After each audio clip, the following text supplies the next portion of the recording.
आपने बिल्कुल ठीक कहा कि आज सोशल मीडिया एक वॉइस है। जो अपनी आवाज अपनी बात कह नहीं सकता, वो सोशल मीडिया पे अपनी बात को रखता है। और यही कारण है कि इनके अपने देश के स्वास्थ्य मंत्री जाकर गुजरात में कहते हैं, वीडियो भी बहुत वायरल हुआ कि आम आदमी पार्टी गुजरात में सोशल मीडिया पर छाई हुई है, बहुत आगे है। चूंकि हर एक वहां का नौजवान आम आदमी पार्टी के उस गवर्नेंस मॉडल को जानना, देखना और विश्वास कर रही है। दूसरी बात गौरव भाटिया जी कह रहे थे, देखिए इन्होंने खूब कोशिश करी कि आम आदमी पार्टी पर भ्रष्टाचार चिपके, पर चिपका नहीं। इन्होंने सारी एजेंसीज का उपयोग कर लिया, सारी एजेंसी धरी की धरी रह गई, आज तक एक करप्शन साबित नहीं हुआ। तब लेकर आ गए अपने एक स्टार कैंपेनर को, वह है ठग सुरेश चंद्रशेखर। अब प्रधानमंत्री की इतना शाख गिर गया है, या भारतीय जनता पार्टी इतना विश्वास लोगों को खत्म हो गया है कि एक ठग के सहारे आम आदमी पार्टी को बदनाम करने की कोशिश कर रहे हैं, लेकिन वो भी नहीं चिपक रहा है। हम तो कह रहे हैं कि उसको भी गुजरात ले जाइए ताकि उसको देखने के बहाने ही सही लोग आ जाएं। तीसरी बात कि आम आदमी पार्टी आज लोग क्यों पसंद कर रहे हैं गुजरात में, मैं बार बार कह रहा हूं कि आज गुजरात के नौजवान पिछले 7 साल में 14 एग्जाम लीक हुए, लोगों को नौकरी नहीं मिल रही है। 6-6 साल एग्जाम के हो गए, लोगों का रिजल्ट नहीं आ रहा है। आज देखिए लट्ठा कांड कौन भूल सकता है, मोरबी जैसा कांड। एक बात बताइए कि आज मोरबी में इतना बड़ा जघन्य हत्या अपराध में मानता हूं, उसका जो आज ठेकेदार था, जो मालिक था, जिसने पुल बनाया था, आज तक उसके एफआईआर में नाम नहीं है। क्यों? होना जरूरी होता इसलिए नाम नहीं है, इसलिए नाम नहीं है, कॉलेज से इसलिए नाम नहीं है। मैं तो दलील मसूरी से पढ़ा हूं। सुन लो, नाम होना जरूरी है, बताइए। आज इनकी हिम्मत नहीं है, मैं दावे से कहता हूं, इनकी हिम्मत नहीं है, इनकी हिम्मत नहीं है कि उसका नाम डालने की। पता है कि भारतीय जनता पार्टी प्रधानमंत्री के वो दोस्त है और इनके सबसे बड़े डोनर हैं। तो किस तरह का भ्रष्टाचार का आलम गुजरात में है, गुजरात की जनता इसको जानती है। तभी मैं आपको कह रहा हूं कि आज आम आदमी पार्टी एक ऑल्टरनेट गुजरात में देने जा रही है। छोटा सा जवाब, लेकिन सिर्फ बिल्कुल दूंगा। सबसे पहले भ्रष्टाचार चिपका नहीं है ये कह रहे हैं, एक्यूज नंबर 1 है मनीष सिसोदिया। जेल में डाल दो ना, एजेंसी आपकी है। आप बोल रहे थे, मैं सुन रहा था। मैं कहता हूं जेल में डाल दीजिए। मैंने सम्मान दिया आपको, रुका। और भ्रष्टाचार चिपकेगा नहीं, भ्रष्टाचार तो अरविंद केजरीवाल के कणकण में इस वक्त है। मोरबी पे 7 साल हो गए। जवाब सुनिए संजीव जी। मोरबी पे मैं क्योंकि वरिष्ठ अधिवक्ता भी हूं, अंजना जी आपको बता दूं, एफआईआर कोई इंसाइक्लोपीडिया नहीं होती है। किसी व्यक्ति का नाम है या सुप्रीम कोर्ट के जजमेंट पढ़िए, गलत जानकारी प्रचार अरविंद केजरीवाल यूनिवर्सिटी का मत फैलाइए। लोग दूसरी बात, 9 अरेस्ट। क्या आप मुझे बता रहे हैं कि मोरबी में सर जो मालिक है उस कंपनी का, जो वहां मेंटेनेंस देख रही है, उसे पूछताछ कर रही है गुजरात पुलिस? मैं आपको एक बात बता रहा हूं जो आप ध्यान से सुनिए। हाँ, बहुत ध्यान से। 9 अरेस्ट हुई है 24 घंटे के अंदर। और इन्होंने कहा ना मेरे घर का मालिक कहां है, ये तो बता दीजिए। संजीव जी, कोई अगर दोषी है ये पुलिस और न्यायालय तय करेगा, और मालिक हो या मालिक का भी मालिक हो, बख्शा किसी को नहीं जाएगा।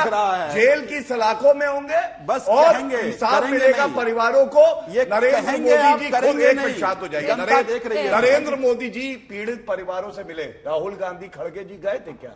अरविंद केजरीवाल जी गए? अरविंद केजरीवाल गए, पुल बनाया था। ये सवाल नहीं पूछेंगे।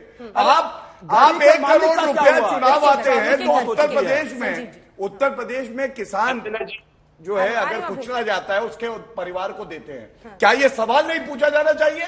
मोदी जी मिलके आए, अरविंद केजरीवाल कहां थे? अरे भैया कहां घूम रहे हो? हमने आप बताइए, ये सवाल ना पूछिए। खड़गे जी नहीं गए, ये सवाल ना पूछिए। पढ़िए अभय जी। अंजना जी, देखिए जहां तक सोशल मीडिया का प्रश्न है तो भारतीय जनता पार्टी के शीर्षस्थ नेता अमित शाह साहब का गुजरात का प्रवचन सुन लीजिएगा। अपने भारतीय जनता पार्टी के युवा साथियों को कहते हैं सोशल मीडिया ऐसी ताकत है, जितना झूठ फैला सकते हो फैलाओ। ये रिकॉर्ड पर है स्टेटमेंट उनका, खूब प्रकाशित भी हुआ था। और वही ये कर रहे हैं, नफरत का इतना बड़ा तंत्र स्थापित सोशल मीडिया पर कर दिया, और खास करके प्रतिपक्षी दल के लोगों को और सांप्रदायिक ध्रुवीकरण के लिए बहुत इस्तेमाल किया। जहां तक मोरबी का प्रश्न है तो बहुत दुख के साथ ये कहना पड़ता है, ये कितनी क्या बात कर रहे हैं कि एफआईआर में नाम, सुप्रीम कोर्ट का जजमेंट। अरे साहब, 23 अक्टूबर को सारे समाचार पत्रों में प्रकाशित हुआ कि 26 तारीख को पुल का उद्घाटन होगा। बड़े बड़े विज्ञापन दिए गए। उनकी ग्रैंड डॉटर के साथ उस जो मच्छरमार कंपनी का आदमी था जिसको आपने पुल बनाने का ठेका जी से जरा जगदीश टाइटलर का नाम जो आया है स्टार प्रचारक की लिस्ट में, 3000 सिखों का नरसंहार किया, पूछिए जरा। पूछे इनको, स्टार प्रचारक है जगदीश टाइटलर आपकी पार्टी में। ठीक है, उनको पूरा कर लेने दीजिए गौरव जी, बीच में दीजिए। 4 साल का वचन देंगे पूरे, उत्तर देंगे, एक नहीं। अंजना जी ने मुझसे सवाल किया, मैंने उत्तर दिया। हिम्मत है तो उत्तर दीजिए। किए हुए मां जगदीश टाइटलर को स्टार प्रचारक बनाया। सर वो बाहर है, उनकी आवाज आने दीजिए गौरव जी प्लीज। अपने प्राणों को आहूत कर दिया। कितने शर्मनाक लोग हो आप। 50 लोग वहां जो रोजीड का सरपंच लिखता रहा मार्च के माह में कि मोदी जी जहरीली शराब बांटी जा रही पूरे गुजरात में, नहीं संज्ञान लिया उसका। जुलाई के महीने में 50 लोग और पुलिस अधिकारी तक पत्र लिख रहे थे कि गुजरात के प्रत्येक जिले में जहरीली शराब का वितरण हो रहा है, प्रोहिबिशन अधिकारियों को लिख रहे थे। क्या हुआ? उसका तबादला कर दिया। अगर आपकी अनुमति हो, छोटा सा पूरा कर अपने सलाखों के पीछे पहुंचाया। मोरबी के कांड में कितने जिला प्रशासन के अधिकारियों को आपने सलाखों के पीछे पहुंचाया।